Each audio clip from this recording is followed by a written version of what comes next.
श्री स्वामी समर्थ. तुम्हा सर्वांचं माझ्या चॅनलमध्ये मनापासून स्वागत आहे. तर बघा 26 ऑगस्ट 2025 मंगळवारी आहे हरतालिका व्रत आणि हरतालिका व्रत हे प्रत्येक सौभाग्यवती स्त्री करत असते. पतीच्या दीर्घायुष्यासाठी, पतीवरचे सर्व संकट, दुःख, अडचणी दूर होण्यासाठी हरतालिका व्रत हे केलं जातं आणि प्रत्येक कुमारिका सुद्धा हरतालिका व्रत हे करत असते. तर हे चांगला पती मिळावा यासाठी प्रत्येक कुमारिका सुद्धा हे व्रत करतात. तर आजच्या व्हिडिओमध्ये हरतालिका व्रताच्या दिवशी हे एक चूक आपल्याला अजिबात करायची नाही आहे. बहुतेक करून महिलांना ही चूक माहिती नसेल, तर यामुळेच व्हिडिओ पूर्ण बघा, कारण कोणती चूक आहे जे आपल्याला हरतालिकाच्या दिवशी चुकून सुद्धा करायची नाही. कारण ही चूक जर आपण केली तर यामुळे आपल्याला व्रताचे फळ जे आहे ते मिळणार नाही. तर याबद्दलची संपूर्ण माहिती मी तुम्हाला आजच्या व्हिडिओमध्ये सांगणार आहे. व्हिडिओ स्किप न करता पूर्ण बघा, जेणेकरून तुम्हाला संपूर्ण माहिती मिळेल. जर तुम्ही चॅनलवर नवीन असाल तर चॅनलला सबस्क्राईब करायला मात्र विसरू नका आणि व्हिडिओला लाईक करायला मात्र विसरू नका. तर बघा, ही चूक हरतालिका व्रताच्या दिवशी आपल्याला आवर्जून टाळायची आहे. तर हरतालिका व्रत जे आहे ते माता पार्वतीने भगवान शिवशंकरांना प्रसन्न करून घेण्यासाठी आणि भगवान शिवशंकर हे पती मिळावे म्हणून त्यांनी हे व्रत केलं होतं.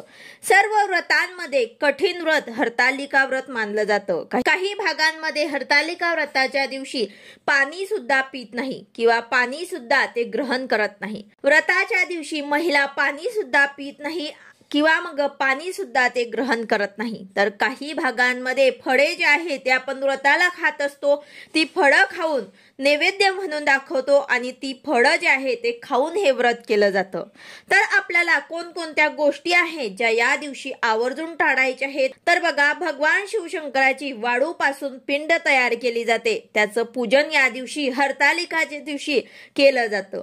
पतीच्या दीर्घायुष्यासाठी प्रार्थना केली जाते. या दिवशी पतीचे आशीर्वाद घेतला जातो आणि भगवान शिवशंकरांना माझ्या घरावरती आणि माझ्या मुलांची, माझ्या पतीची खूप प्रगती व्हावी अशी प्रार्थना केली जाते.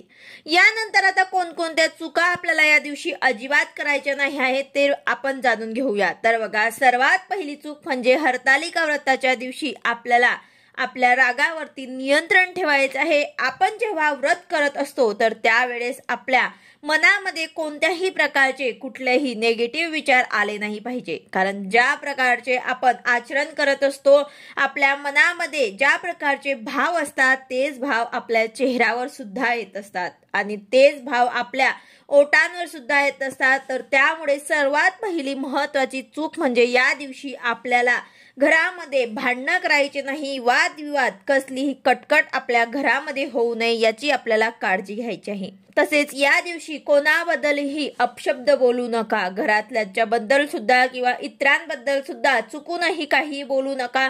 वाईट सुद्धा चिंतू नका. तसेच या दिवशी चुकूनही दुपारी सुद्धा झोपू नका. कारण माता पार्वतीने अतिशय कठीण परिस्थितीत शंकर महादेवांना प्राप्त करून घेण्यासाठी हे व्रत केले होतं. माता पार्वतीने शेवटी तर अगदी फक्त झाडांची पानं, बेलांची वाढलेली पानं खाऊन हे व्रत केलं होतं. त्यामुळे जर तिच्यासारखे पुण्य आपण मिळू शकत नाही, कारण आपण देव नाही, पण आपल्याला जमेल तितके व्रताचे नियम पाळून आपल्याला हे व्रत करायचे आहे. हे व्रत एकदा धरले की हे सोडू नका. अगदी आपल्याला मरेपर्यंत हे व्रत करायचं असतं. आता या दिवशी तुम्ही फळाहार सुद्धा खाऊ शकतात. तसेच राजगिऱ्याचा लाडू, शेंगदाणे खाऊ शकतात. कंदमुळे म्हणजे बटाटे, रताळे तुम्ही खाऊ शकतात. त्याचबरोबर कोणत्याही फळाचे तुम्ही ज्यूस सुद्धा पिऊ शकतात. मात्र आपल्याला तिखट आणि मीठ या दिवशी आपल्याला खायचं नाही. तसेच जर तुम्हाला मासिक पाळी किंवा सुतक असेल तर उपवास मात्र मोडू नका. तुम्ही पूजा करू शकत नाही, पण हे उपवास नक्कीच तुम्ही करू शकता.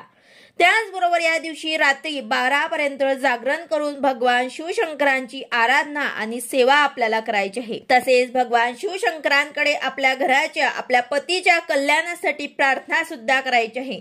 भगवान शिवशंकर हे असे दैवत आहे जे आपल्या भक्तांच्या छोट्याशा भक्तीला सुद्धा धावत येत असतात आणि भगवान शिवशंकरांना हरतालिका व्रत हे अतिशय आवडतं, अतिशय प्रिय व्रत हे भगवान शिवशंकरांचं आहे। आणि माता पार्वतीने ज्यावेळी भगवान शिवशंकरांना प्रसन्न करून घेण्यासाठी हे व्रत केलं होतं तर त्यांनी हे व्रत निर्जला केलं होतं। निर्जला व्रत काय तर या दिवशी आपल्याला पाणी सुद्धा पिता येत नाही, तर हे व्रत खूप कठीण व्रतामधले एक व्रत आहे। हे व्रत निर्जला व्रत म्हणून सुद्धा ओळखलं जातं। तसेच या दिवशी फुलेरा सुद्धा बांधला जातो। आता काही ठिकाणी हा फुलेरा बांधला जातो तर काही ठिकाणी फुलेरा बांधला जात नाही। फुलेरा म्हणजे काय तर फुलांच्या माळा, या फुलांच्या माळा ज्या आहेत ते पूजेच्या वरती बांधल्या जातात। त्यामध्ये तुम्ही आंब्याचे पानं, अशोकाचे पानं खूप महत्वाचे असतात, ते सुद्धा तुम्हाला फुलांमध्ये टाकायचं आहे। फुलांमध्ये हे पानं टाकून माळ तयार केला जातात आणि हे पूजेच्या वरती बांधला जातो, याला फुलेरा असं म्हणतात। हे आवर्जून तुम्हाला आपल्या पूजेच्या वरती बांधायचं आहे। त्याचबरोबर महिला आपल्या पतीसाठी, आपल्या पतीच्या दीर्घायुष्यासाठी हे व्रत करतात। तर या दिवशी आपल्या पतीला सुद्धा आपल्याला काही बोलायचं नाही, त्यांच्याबद्दल आपल्याला अपशब्द बोलायचे नाही आणि त्याचबरोबर त्यांचा सुद्धा आपल्याला आशीर्वाद घ्यायचा आहे। जर अशा प्रकारे ह्या काही चुका आहेत ते तुम्हाला मी सांगितले आहे, तर आवर्जून या चुका न कळत आपल्याकडनं घडून जातात, पण आपल्याला लक्षात ठेवायचं आहे आपल्याकडनं ह्या चुका ज्या आहेत ते घडू नये याची आपल्याला काळजी घ्यायची आहे, तरच तुम्हाला व्रताची फळप्राप्ती होईल आणि भगवान शिवशंकर सुद्धा प्रसन्न होतील। व्हिडिओ आवडला असेल तर लाईक करा, शेअर करा, सबस्क्राईब करा। भेटूया अशाच नवीन व्हिडिओ सोबत। श्री स्वामी समर्थ।